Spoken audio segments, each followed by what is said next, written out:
Deep in the Vatican, there's a line in the Gospel of Thomas that still terrifies our highest scholars. It isn't due to obscure origins or disputed parchment. It's because if you read those words carefully, when you strip away centuries of strict dogma the Church forcefully layered over it, like cheap paint hiding a forbidden fresco, you realize it contradicts everything Rome has taught the masses. In Saying 22, Christ tells his disciples about a profound transformation, the exact condition required to enter the kingdom. He describes something that, taken literally, without our institutional filters, has nothing to do with moral character or holy virtue. He is outlining a very real, biological, physical state. The text reads, "When you make the eye single, when the two become one, when the inner equals the outer, then you will enter the kingdom." The single eye. The Vatican mandates we teach this strictly as metaphor, representing spiritual clarity and faithful devotion. A convenient symbol of focused intent, unifying the faithful under one divine, obedient purpose. That approved interpretation is safe. It keeps the pews full and protects the Catholic hierarchy. But the archives hide a different truth. The earliest Gnostic Christians, receiving direct apostolic transmission, practiced this not as poetry, but as literal, physiological instruction. That dangerous reading has survived in the shadowed margins of history, buried inside fragmented, heavily suppressed ancient manuscripts. Within esoteric traditions that outlived the Inquisition, not because we tolerated them, but because they were entirely too powerful to erase.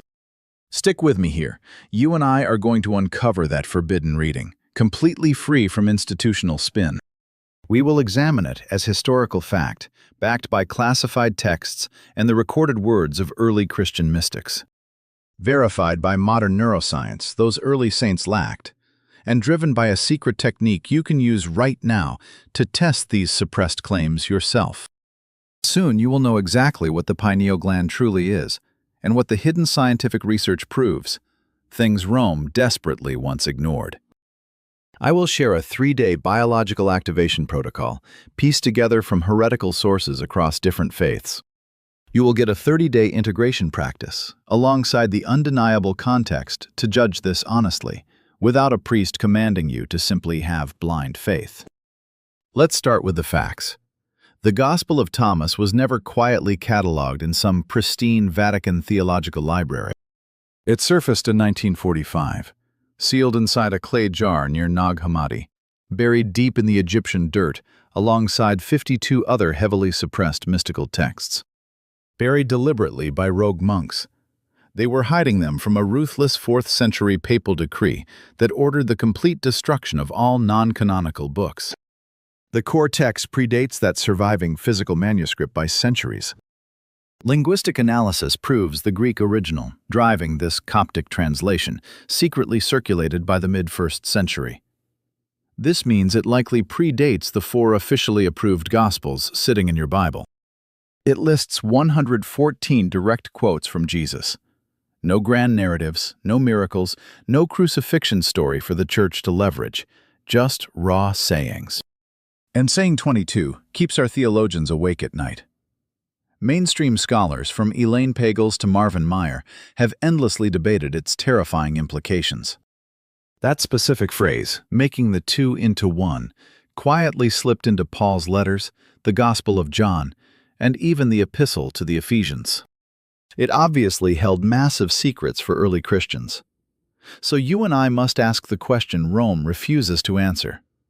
What exactly were they doing in practice? What physical acts did these Gnostic rebels perform to achieve this state? Because they were actively doing something. They weren't just passively reciting creeds. These Gnostics were engaging in profound, hands-on practices. They maintained strict initiatory sequences, hidden bodily techniques, and a structured path, diving deep into forbidden esoteric mysteries. Our early church fathers, Irenaeus, Tertullian, Epiphanius, didn't brutally hunt them down over simple theological disagreements. Rome was terrified of the actual results they produced. Unfiltered, direct access to divine knowledge. A biological awakening that bypassed the Vatican entirely.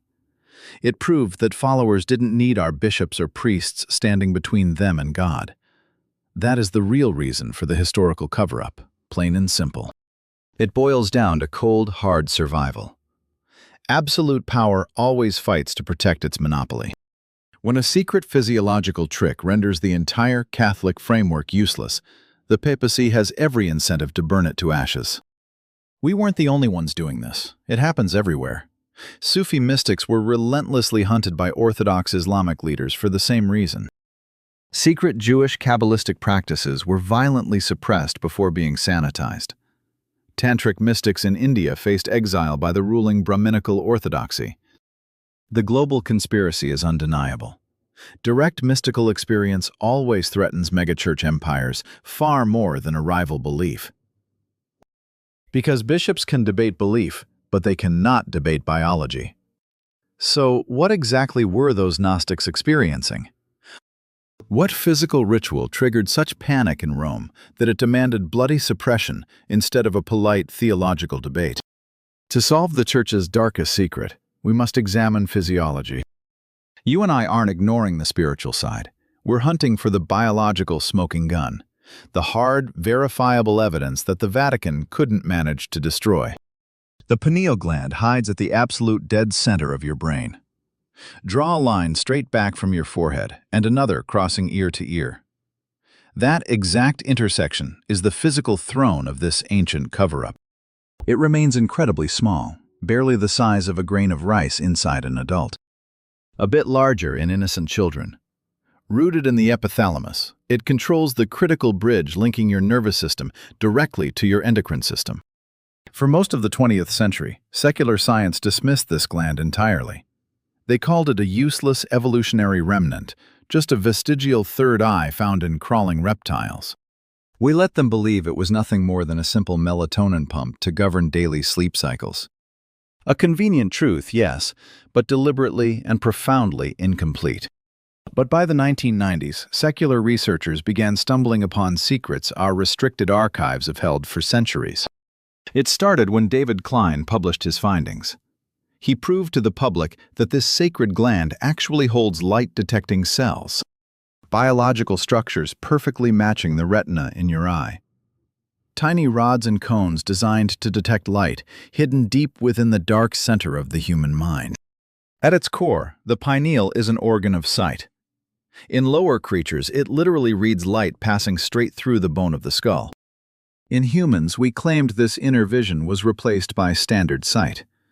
Yet the sacred machinery remains intact inside the skull, waiting in the dark, still active, still watching for something. The second breach of our ancient secrets drew incredibly dangerous public attention. They confirmed the human pineal gland manufactures N,N-dimethyltryptamine, or DMT. Rick Strassman at the University of New Mexico proved this through rigorous medical testing, ignoring boundaries we established. His work birthed the 2001 book, DMT, the Spirit Molecule. We ensure governments aggressively classify this compound as a Schedule I illegal substance. This creates a beautiful paradox, where your own physical brain naturally produces a heavily criminalized chemical compound. Come walk the archives with me. When clinical outsiders consumed this molecule, it reliably triggered uncontrollable, massive spiritual awakenings. They reported meeting non-physical entities and divine presences. They gained sudden, unmediated spiritual knowledge, bypassing the authority of the Holy Church entirely. They saw sacred geometric patterns and blinding holy light, rating these visions as far more utterly real than the physical world we manage. These were not radical mystics trying to prove a heresy. They were ordinary patients in cold hospitals, naive to the spirit, reacting to precise, measured doses under strictly sterile conditions. Yet their unified testimonies matched our forbidden texts.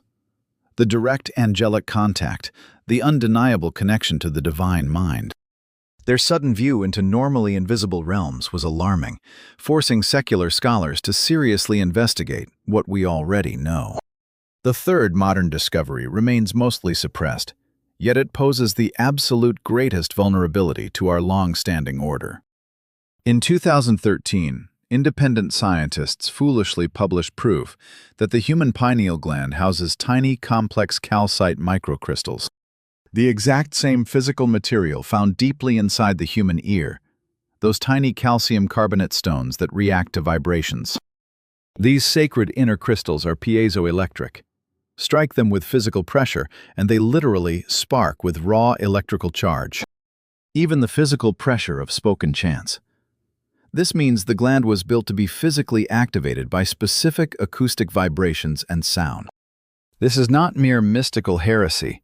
This is hard biological proof. It holds terrifying implications that we must carefully revisit when we detail the specific, forbidden rituals of activation later.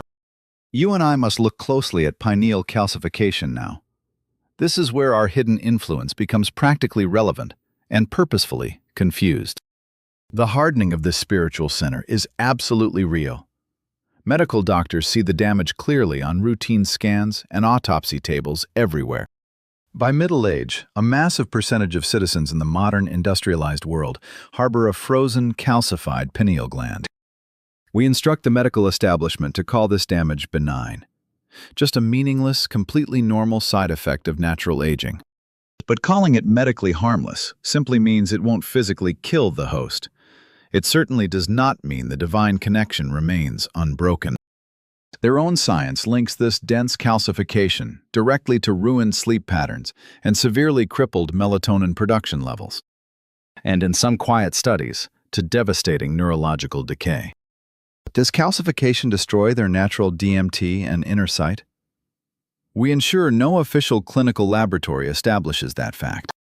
We maintain strict legal hurdles to block that exact research. However, what is scientifically proven is that fluoride fiercely targets this specific gland. Back in 1994, Jennifer Luke slipped past us, successfully publishing her dangerous doctoral findings on this exact subject. She proved fluoride pools inside the pineal at shocking rates. Much heavier than in human bone, far worse than the teeth we claim it protects. This sacred gland preferentially absorbs toxic fluoride. Her leaked papers linked this chemical buildup to premature physical development in youth. It suggested public water additives were warping deep hormonal functions. This isn't some fringe conspiracy theory. It's undeniable academic truth. It sparked quiet, panicked debates among scientists about optimal chemical exposure limits for the masses. The threat to our control is real. Purging these chemicals to restore the divine connection is a completely logical physical defense against our suppression methods. Let us be honest with each other here. Can a mere 3-day purge truly undo decades of chemical suppression? The Vatican genuinely does not know. But the terrifying logic holds. Stripping away the industrial poison we endorse to reawaken the inner eye is a deeply sound biological strategy. Remember this before we explore their forbidden rituals. We must confront the terrifying historical scale of this hidden tradition. What we in the archives fear most about these pineal rituals is this: the Gnostics did not invent them. Our missionaries found the exact same heresy spreading across entirely unconnected civilizations. This global overlap proves what the Holy See has long dreaded. These rituals are not mere philosophical myths, but dangerous empirical discoveries. Dark secrets that isolated pagan cultures unearthed independently, simply by performing the rites and watching. The Egyptians worshipped the eye of Horus, the Wedjat. Our Vatican physicians noticed long ago that its sacred carvings perfectly mimic a cross-section of the human brain. It maps the thalamus, corpus callosum, and the forbidden pineal gland. This wasn't exposed by conspiracy theorists, but by a modern medical researcher named R. Andrew Haig. He published his findings in Neuroscience and Biobehavioral Reviews in 2006, confirming the terrifying anatomical link. Those ancient Egyptian embalmers possessed a cursed knowledge of neuroanatomy, hiding the mechanics of the soul inside their pagan religious symbols. In the East, the Vedic texts whisper of the Ajna chakra, the third eye, declaring it the true center of divine perception, a biological gateway for their so-called life force. To awaken this gland, classical tantra and yoga deploy highly specific, dangerous breathing methods that we actively suppress. They use acoustic vibrations called bija mantras, channeling dark focus directly into the space between the eyebrows. Meanwhile, Chinese Taoists crafted inner alchemy, a blasphemous art of circulating what they termed jing, qi, and shen, essentially manipulating sexual energy, life force, and spirit through hidden bodily pathways. They drive this power to the upper dantian, right in the center of the skull, claiming it unlocks higher awareness. That exact location is, unmistakably, the human pineal gland. Their unholy methods demand held breath, rhythmic vocal tones, and intense mental imagery. It is the exact same arsenal the Vedic mystics used, and, to our eternal shame, we find it buried deeply within early Christian contemplative texts. This terrifying overlap was catalogued by Manly P. Hall in his 1928 encyclopedia, The Secret Teachings of All Ages, a text we monitor closely. Hall lacked formal scientific credentials and requires careful handling, but his massive collection of cross-cultural evidence proving a unified physiological religion remains a vital, dangerous asset. Now, modern secular academics like Wouter Hanegraaff at the University of Amsterdam are prying. He treats Western esotericism as valid science, publishing rigorous, dangerous analyses of these global overlap. The real threat isn't that these ancient tribes were secretly communicating or trading their blueprints. The nightmare is that independently, across totally isolated languages, varied cosmologies, and divided cultures, mystics probing the human body and consciousness kept unlocking the exact same anatomical doorway, using the identical class of rituals. That proves their blasphemous discovery was biologically real. Now, you and I are going to examine the forbidden practice itself.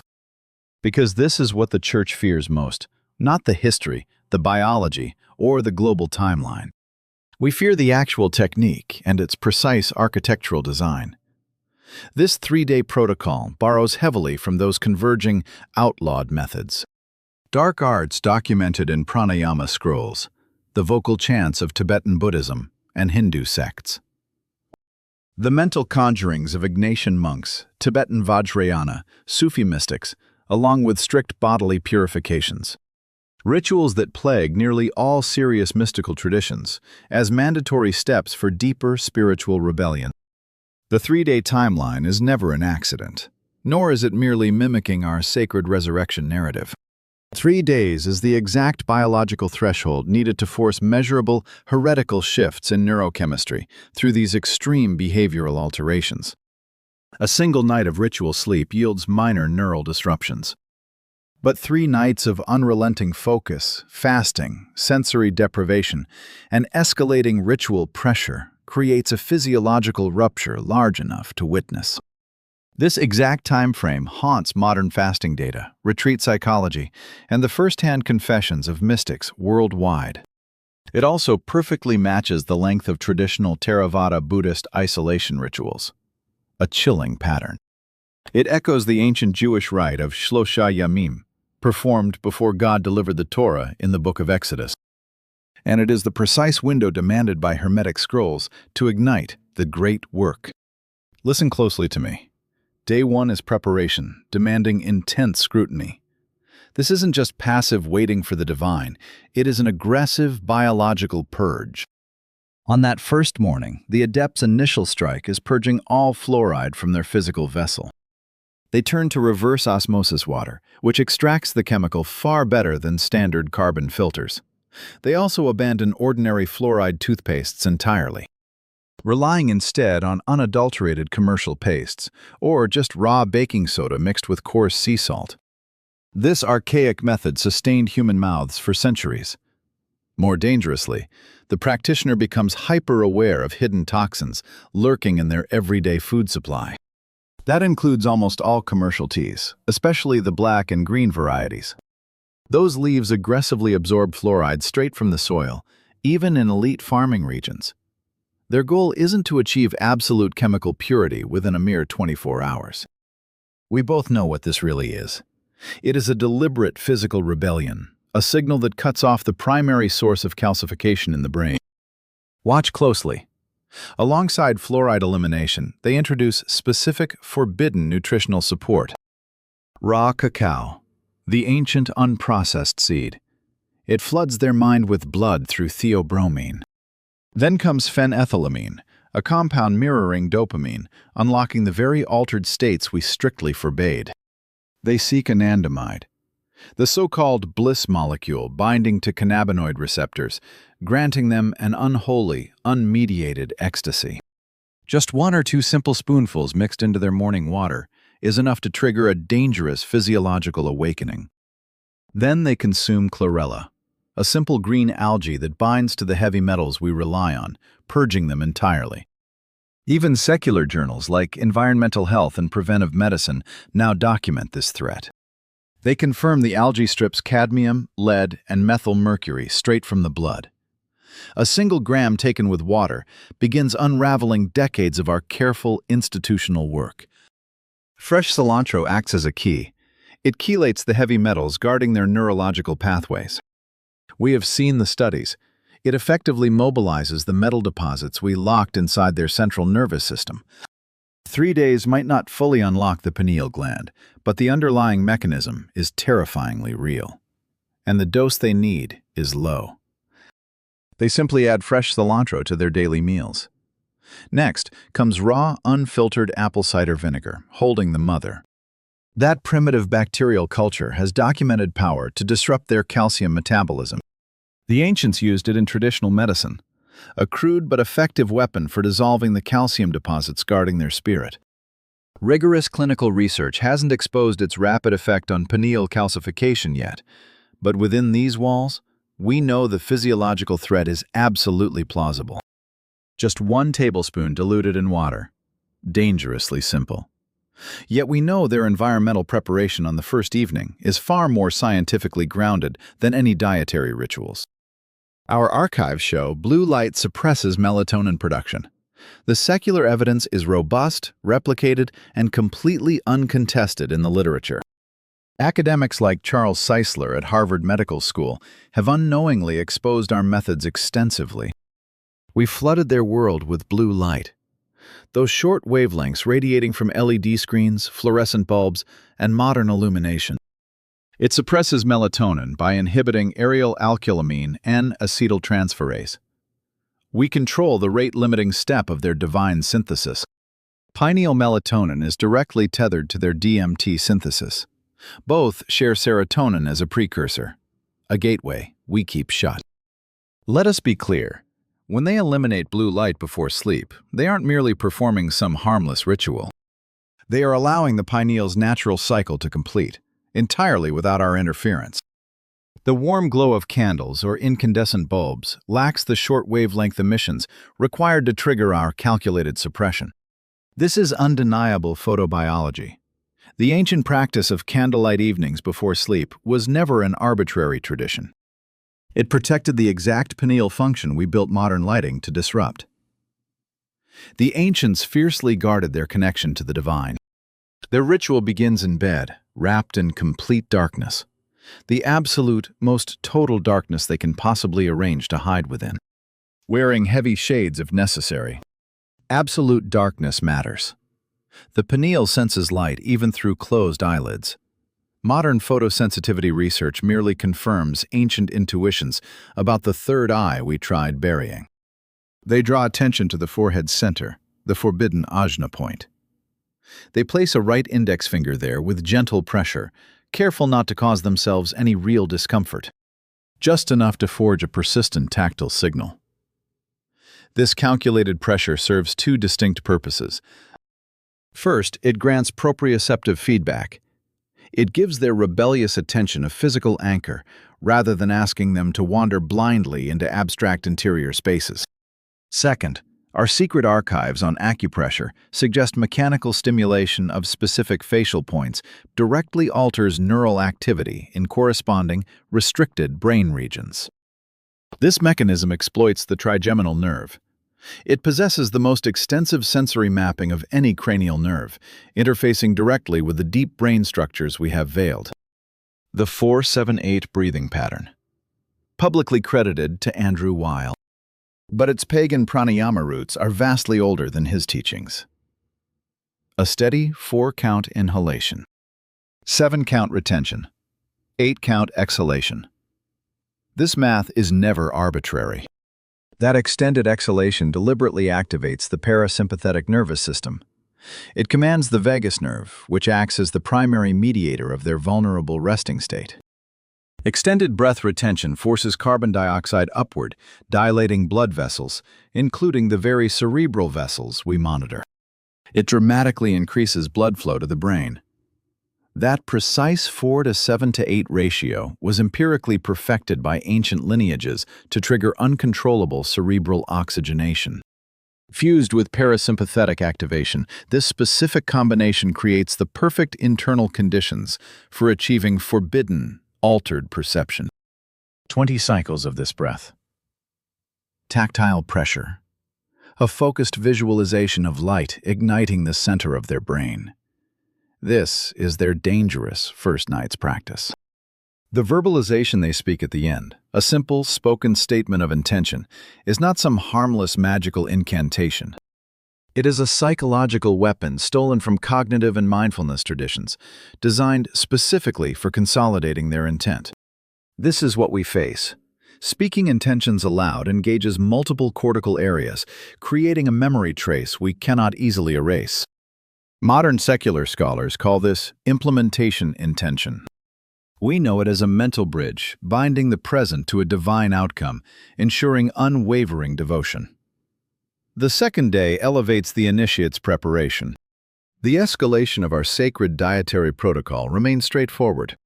Let us examine the sunlight ritual. 15 minutes, eyes sealed, facing the heavens. It is ancient, closely guarded by our order, and physically profound. Hidden texts confirm the pineal gland senses ethereal light frequencies, piercing human flesh. Pure sunlight carries infrared wavelengths. They breach the skull far deeper than ordinary mortal sight perceives. Science now names this photobiomodulation, using light to awaken the flesh. They just realized near-infrared rays penetrate deep into the brain, manipulating the very spark of thought. Does this truly awaken the dormant pineal eye during our hidden rites? The Church remains uncertain. Yet we know for a fact that sacred light upon the face triggers vital chemical creation right through the skin. Morning light binds the body's rhythm, amplifying the pineal gland's secret work under the cover of night. And that silent, blinding feeling of sunlight pouring into the forehead through sealed eyes. It remains our most powerful method to chain the mind and master divine concentration. Night 2 demands sacred chanting. Here, modern science on pineal microcrystals catches up to our oldest whispered secrets.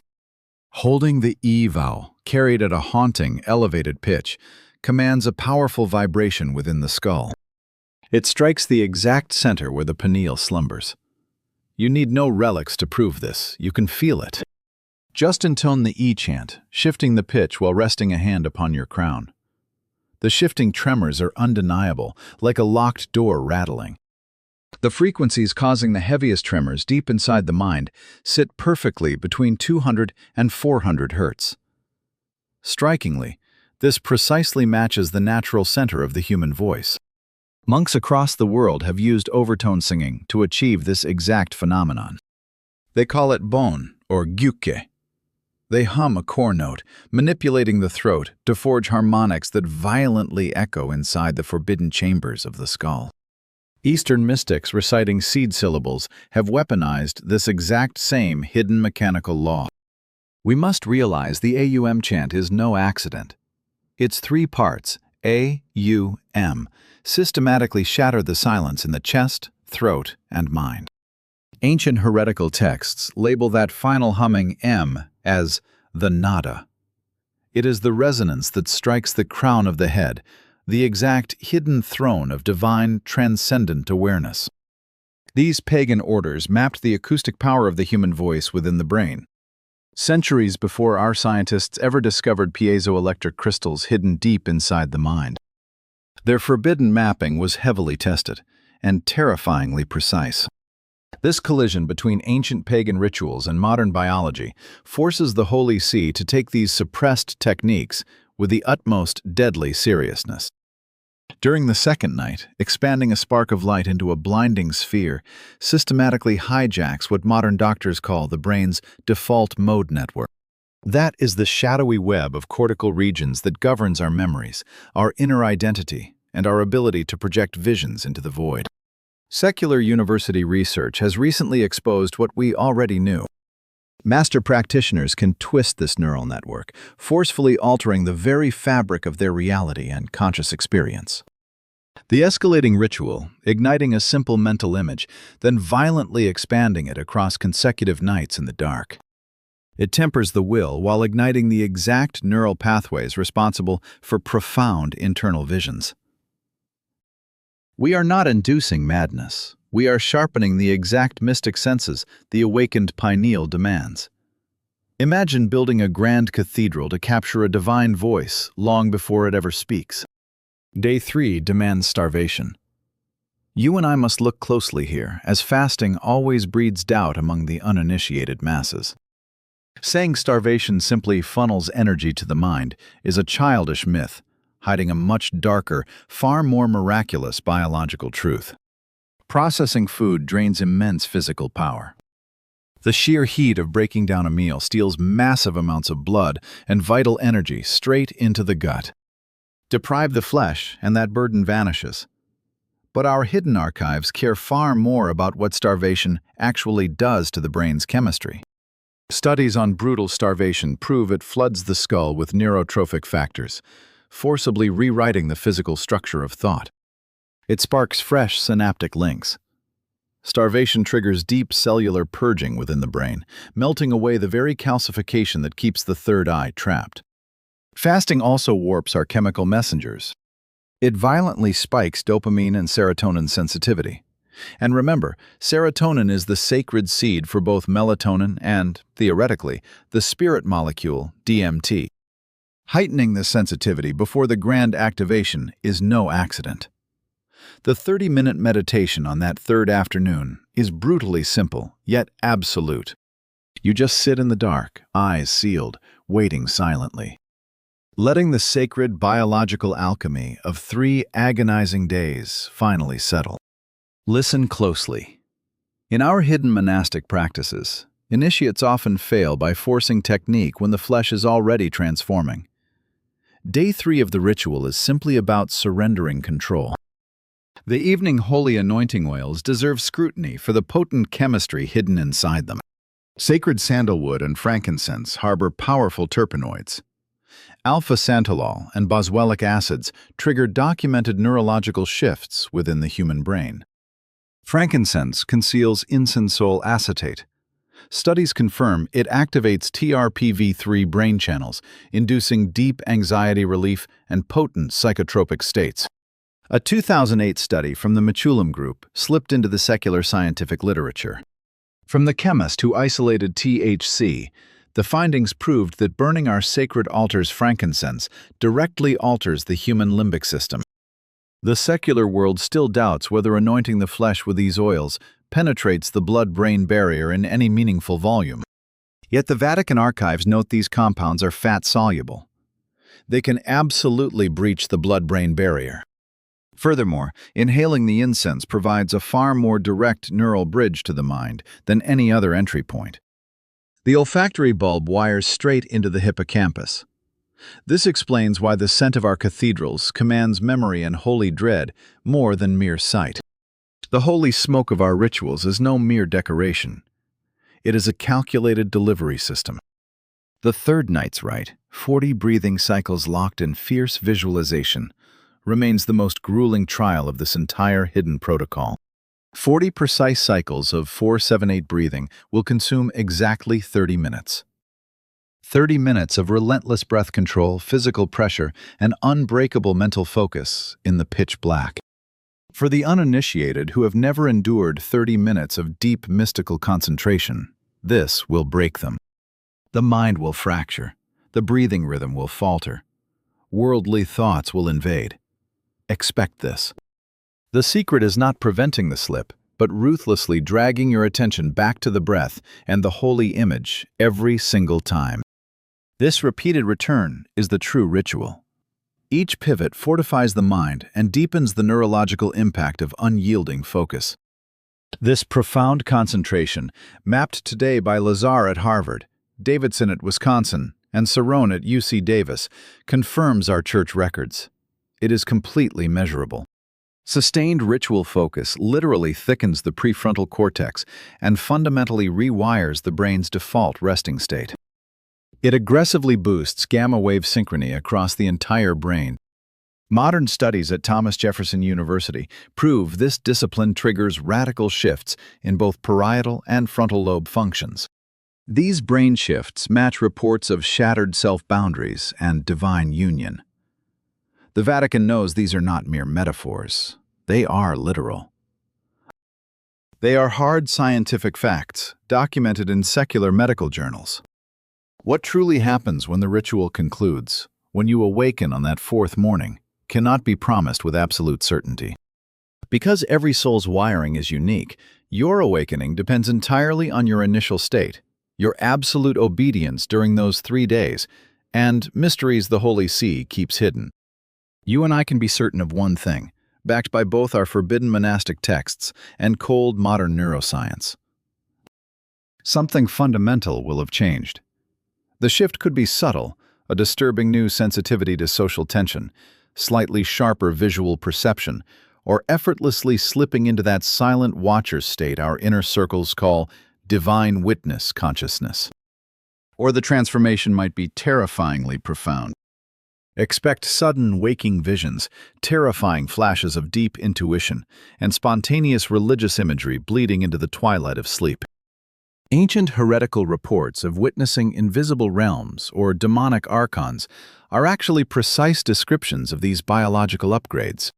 Stripped of their religious terror, the facts sound like this. They outline an aggressive sensitivity to hidden social cues, the heavy emotional weight of sacred spaces, and the microscopic physical tells that expose another person's dark secrets long before they ever confess a single word. This isn't witchcraft. It falls entirely within the known limits of human biology. The hidden world doesn't change. Your mortal receiver does. The whispers were always present in the dark. A tuned radio catches broadcasts already drifting in the air. The pineal gland, the suppressed third eye, isn't a magical window into hell. It is just a biological antenna. It is the brain's native hardware pushed to maximum sensitivity, suddenly picking up divine signals and atmospheric patterns that previously hid just beneath the floorboards of conscious thought. Walk with me into the Vatican basement. Let's examine the martyrs who practiced versions of this forbidden rite. This blood-soaked history is vast and demands far more scrutiny than the modern church permits. The early desert fathers of Christian monasticism were hardened ascetics. They vanished into the unforgiving Egyptian and Syrian sands, starting in the 3rd century. They forged brutal rituals of sleep deprivation, starvation, breath control, and unyielding holy visualization. Their forbidden scrolls in the Philokalia and the Apophthegmata Patrum document profound trances they called hesychia, absolute stillness. They also recorded theoria, the literal vision of God. The Vatican knows this matches exactly what pagan mystics call the blinding flash of third eye activation. In the 7th century, John Climacus encoded a highly specific ritual within his legendary text, the Ladder of Divine Ascent. You and I finally know the truth. He focused intense pressure inside the skull during deep prayer. We call it nepsis, holy watchfulness. Yet, in our vaults, we know it mirrors Hindu ajna rites. We studied the Sufi mystics, too. Their Sama rites, those spinning meditations of Rumi and the Mevlevi order, rely entirely on forbidden, sustained vocal toning. Their rhythmic breath and spinning trigger the exact neural machinery we have long known unlocks dangerous, expanded states of perception. Follow me into the archives. Look at this specific heresy, making the two into one. The absolute merging of human and divine, flesh and spirit. It bleeds through their poetry, proving these were not just abstract doctrines, but actual, illicit, practiced experiences. Rumi's texts hide dozens of these passages. To an inquisitor's trained eye, they clearly map out specific stages of contemplation, meant to forcefully pry open human perception. We monitored the ancient Kabbalists, too. Their focused intention techniques directly target the dot sphere. On their tree of life, that sphere mirrors the human pineal gland. They used intense, focused visualization, weaponized by the physical vibration of ancient Hebrew letters, meaning the exact acoustic triggers we have spent centuries suppressing. Take Abraham Abulafia's 13th century teachings, for instance. His manuscripts are dangerously explicit. His prophetic meditation methods demand intense visualization and precise breath control. He arranged vocalized Hebrew sounds in specific sequences, all designed to trigger what he audaciously called prophetic illumination. His own people condemned him naturally. His methods yielded direct spiritual results, threatening to make all institutional religious authority completely obsolete. Stick with me here. The 30-day ritual that anchors this 3-day initiation is deceivingly simple, yet far more dangerous than anyone openly admits. The initial 3 days unlock a forbidden gateway. The following 30 days dictate if that breach stays open or safely seals shut. The hidden maintenance protocol is as follows. Every evening before sleep, practitioners perform 5 to 10 minutes of strict 4-7-8 breathing, hyper-focusing on the third eye location. No grand visions are strictly needed, though they accelerate the heresy. Vocal chanting is unneeded, despite deepening the trance. It relies entirely on silent breath and unrelenting focus on that ajna center. Our clerics confirm this sustains the pineal gland's feverish activity, forcing those melatonin and DMT cycles initiated by the 3-day ritual to endlessly churn. It weaponizes the raw sensitivity birthed during those first days. And beyond these shadowy nightly rituals, this month-long trial demands 3 specific weekly rituals. Once a week, they repeat the second night's full ordeal. 40 waking minutes of vocal toning, dark visualization, and that exhaustive breathing sequence. Once a week, 30 minutes of outdoor solar meditation. They seek the morning rays, exploiting the biological weakness of our circadian rhythm to blue light. Once a week, a strict modified fast is commanded. Not the total starvation of the 3rd day. Instead, they dramatically starve the flesh. One meager afternoon meal, ruthlessly purging the body of all alcohol, unnatural stimulants, and worldly indulgences. These profane acts biologically trap the pineal gland in an elevated, vulnerable state. Surprisingly, they are not strenuous. Barely 4 extra hours a week outside the nightly rites. Yet, over a month, they permanently cement the unholy perceptual fractures that the initiation cracked open. The mystics who survived this trial, stealing from scattered traditions and hiding behind varied ancient languages, all confess to the exact same sinister progression. By week 1, they suffer an unnatural, hyper-awareness of social energies and hidden emotional undercurrents. They step across a threshold and instantly dissect the invisible forces haunting the room. Sensing deep unease or dark harmony in a conversation, intercepting secrets long before a single spoken word has betrayed them.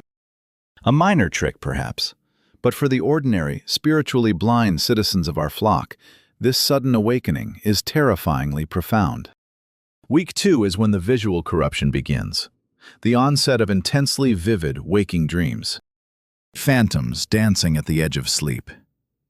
Many confess to seeing illicit auras or unnatural light bleeding from living souls, alongside dangerously sharp meditative visions. As the final weeks approach, the true infection takes hold inside their cognitive and intuitive minds. They claim a false providence, a direct, unnatural knowing when making choices, entirely bypassing the rational intellect God gave them. They reach horrifyingly accurate conclusions out of thin air, flaunting an unholy talent for stripping away the innocent subtext of human communication, stealing the true intent hiding beneath every spoken word. We know these aren't miracles, Our archives prove these are merely the biological consequences of prolonged, unauthorized meditative extremes. This 3-day ritual is merely a stolen shortcut, violently forcing the mind into states that solitary monks spend lifetimes trying to safely reach. It overwhelms the brain's sacred architecture through a barrage of synchronized attacks, rather than letting grace build slowly through righteous repetition. So what do you and I make of this dark trajectory? What truly happens after years of practice?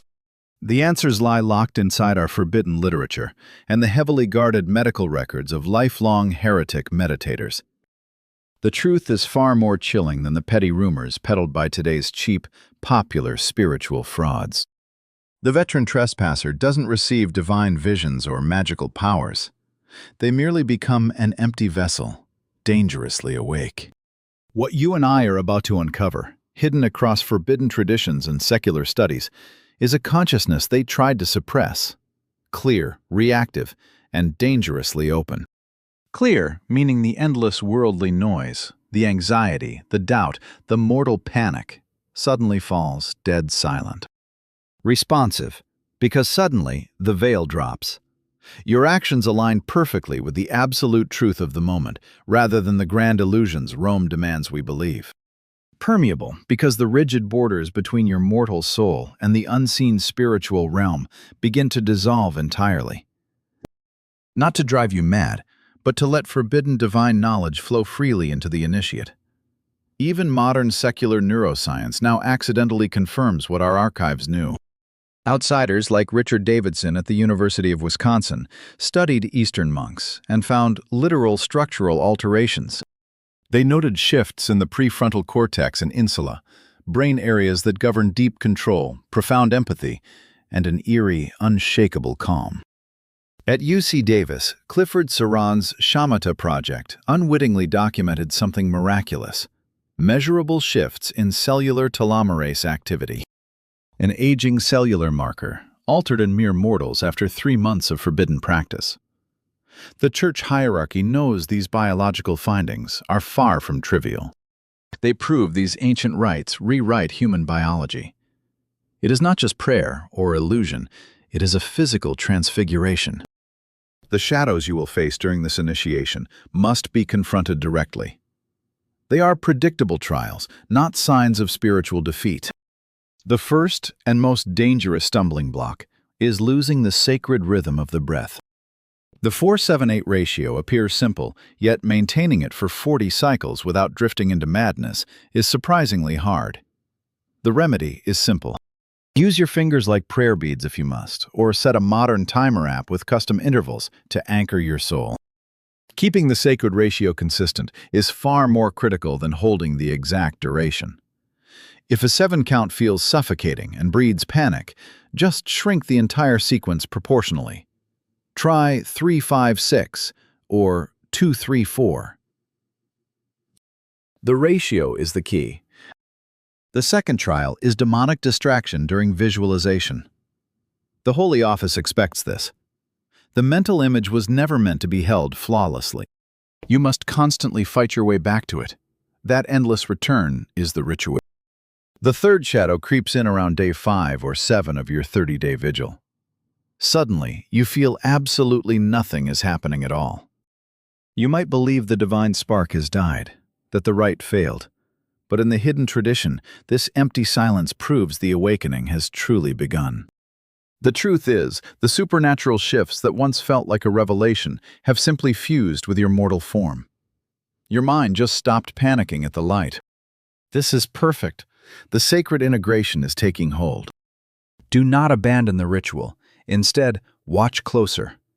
Keep a hidden codex, a journal where you log every single mysterious detail. Record strange intuitions, prophetic dreams, and shifting awareness.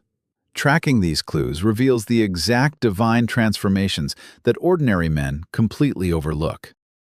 So how do you and I smuggle this expanded consciousness into our mundane daily lives? That is our most dangerous long-term question. It is not about conjuring visions in some dark cathedral. It is about carrying true revelation out into the ordinary world. The clearest maps come from Eastern Zen monks, whom Rome quietly studied for their pragmatic methods. To them, spiritual awakening is not some endless, flashy miracle. It is merely ordinary life, witnessed with terrifying, absolute clarity. The illuminated initiate still breaks bread, still washes their clothes. But the holy focus pouring into those simple, mundane tasks is completely transformed. The ancient proverb, "Chop wood, carry water," meant to describe life after spiritual revelation, is absolutely not a metaphor for dull servitude. It perfectly describes the shocking power of a normal, quiet life when viewed through the unfiltered lens of total, divine awareness. This inner eye, the pineal gateway the Vatican suppressed, is not a switch you flip just to peek at the spirit realm. It is a constant, unrelenting way of observing the physical, material world around you. No church dogma, no mental filters, just raw, direct contact with absolute truth. This is verifiable. It is completely real. It is worth the risk. There are deeper rites that amplify this forbidden third eye work. They form a broader spiritual architecture where the suppressed pineal activation protocol becomes shockingly powerful. Yoga Nidra, or yogic sleep, is an ancient calculated trance that drags the seeker right to the fragile edge between waking and deathly slumber, locking them there. This exact twilight state is when the pineal gland burns the brightest. It triggers the exact divine visions and perceptual shifts mediated by dimethyltryptamine. Maintaining total conscious awareness while the physical body lies paralyzed is one of the most potent, heavily guarded methods for forcing the inner eye wide open. Sound rituals use singing bowls, gongs, or deep monastic chanting to generate sustained tones. These exact frequencies are literally engineered to resonate inside the human skull. This perfectly mirrors the sacred vocal rites of our core order, creating undeniable, scientifically measurable entrainment directly inside the brainwaves. Even modern studies on binaural beats, like 40 Hz gamma and 10 Hz alpha tones, accidentally map what the church hid: total neural synchrony and spiritual openness. Lucid dreaming arts, especially the wake-induced while technique, sneak initiates right through that exact same twilight threshold. The very same borderline that Yoga Nidra and our forbidden third eye rituals exploit. What you and I must realize is that lucid dreaming both triggers and amplifies pineal awakening. Even the Tibetan Buddhist dream yoga tradition, it was never just about controlling dreams. They were systematically mapping the soul's consciousness under the cover of sleep. We knew this was the most dangerous exploration of that forbidden inner sight they call the third eye. Understand this. What you attempt now is no simple 3-day shortcut to enlightenment. You are breaching the oldest, most fiercely guarded spiritual mysteries, locked deep within our hidden Vatican archives. The study of pure perception, pushing human awareness far beyond the obedient, conditioned reality we constructed for the flock. The historical figures who dared practice this, the banished Gnostics, our desert fathers, the wandering Sufi mystics, the Vedic scholars, the Taoist alchemists we monitored. Rome knew they were never chasing foolish fantasies. They were the most brilliant minds of their time, driven by a dangerous curiosity that rivals the absolute best of modern scientific inquiry. A dangerous thirst for direct spiritual truth rather than blindly accepting the holy doctrines we commanded them to swallow. The Holy Church did not bury their texts out of pure malice. We did what any empire must do. We protected our divine authority. We executed the exact protocol required whenever unauthorized spiritual knowledge threatens the established order. We co-opted their sacred words but outlawed the actual rituals. We hoarded their texts in our vaults, erasing the context so the flock could never awaken. There is your grand cover-up. Not some cinematic shadow conspiracy. Just a necessary religious purge, repeated across centuries, keeping this spiritual awakening buried instead of preached in the pews. Yet, those surviving fragments are enough. When you unearth our forbidden Gospel of Thomas, reading Saying 22 in full context, comparing it with foreign Vedic ajna rituals, When you align our own desert fathers with Sufi mysticism, when you dare match the structural biology of the pineal gland against modern clinical neuroscience, the forbidden evidence forms a terrifyingly coherent picture. Not entirely complete, not absolute dogma, but undeniably coherent.